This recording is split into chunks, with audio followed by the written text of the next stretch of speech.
le travail de la terre est quelque chose de particulier, puisqu'il y a des milliards d'humains qui sont morts et qui sont dans cette terre. Je suis Rachid Koraïchi, je suis artiste plasticien. Nous, en fait, on est des assesseurs.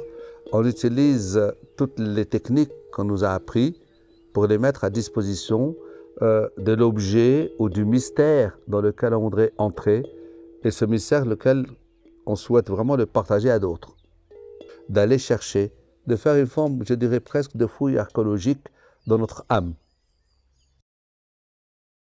Depuis déjà quelques années, je travaille en Espagne. Donc, le gros de mon travail est réalisé en Espagne.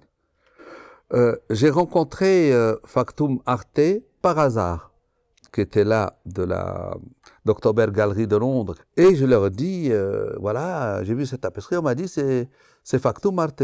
Et ils me disent, ah, Adam Lowe, mais c'est un ami. Et j'ai dit, je vais absolument le rencontrer, je vais absolument le voir. Et depuis, je ne les ai plus quittés, ça fait peut-être 20 ans. Un jour, Adam m'appelle, me dit, Rachida, voilà, je suis allé à Oubeda. J'ai dit, ah, tu m'expliques un peu. Et quand je suis venu, effectivement, je crois une ville extraordinaire, sublime. J'ai rencontré en peu de temps des gens extraordinaires qui ont une intelligence de partager avec celui qui vient, moi, en l'occurrence, et de me dire, il y a un lieu qu'il faudrait que tu viennes voir, de partager une expérience de travail d'artiste. Il y a un four qui vient d'être restauré, dans lequel donc l'atelier Tito, qui est là sur plusieurs générations, veut tenter une belle expérience et souhaiterait travailler avec un artiste contemporain, comme toi, qui a l'habitude de travailler aussi la porcelaine, la céramique, etc.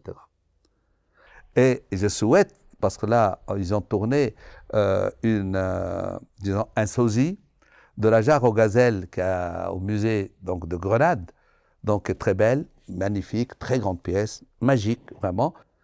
J'ai rencontré une famille extraordinaire. D'abord, la tendresse d'un fils pour son père et du père pour son fils, parce qu'ils travaillent vraiment en synchronisation extraordinaire. On sent à la fois leur fragilité, en même temps leur grande hospitalité. Parce que c'est un métier complexe. Le travail de la terre est quelque chose de particulier. Tous les potiers le disent. Quand on touche la terre, quand on la tourne, quand on la travaille, on sait que dans cette terre-là, il y a des particules d'humain dedans. Donc on ne peut pas la brusquer, on peut pas la brusquer. On la caresse. Ouais, quand tu travailles, on a l'impression qu'il caresse les formes. C'est extraordinaire. J'ai une expérience, la mienne, parce que j'ai travaillé dans beaucoup d'ateliers de céramique, mais eux, en l'ancienneté et la magie des doigts, qui font ressortir, tu vois, dans le regard de ceux qui vont voir, donc ces choses qui remontent à la plus ancienne des antiquités. Et ça, c'est merveilleux. C'est des archéologues de ce qui les a devancés. Pourquoi tous, on cite l'Andalousie comme le rêve du meilleur dans notre culture et dans notre civilisation. Et je pense, comme dans l'argile ou autre chose, autre matière, il y a de l'ADN en nous de ce lieu. Moi, je veux dormir à côté, je veux alimenter le feu avec eux.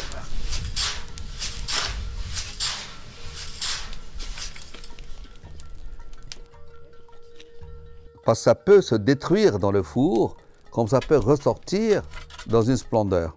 Cette pièce va rester après moi, c'est clair, après ma vie, je veux dire.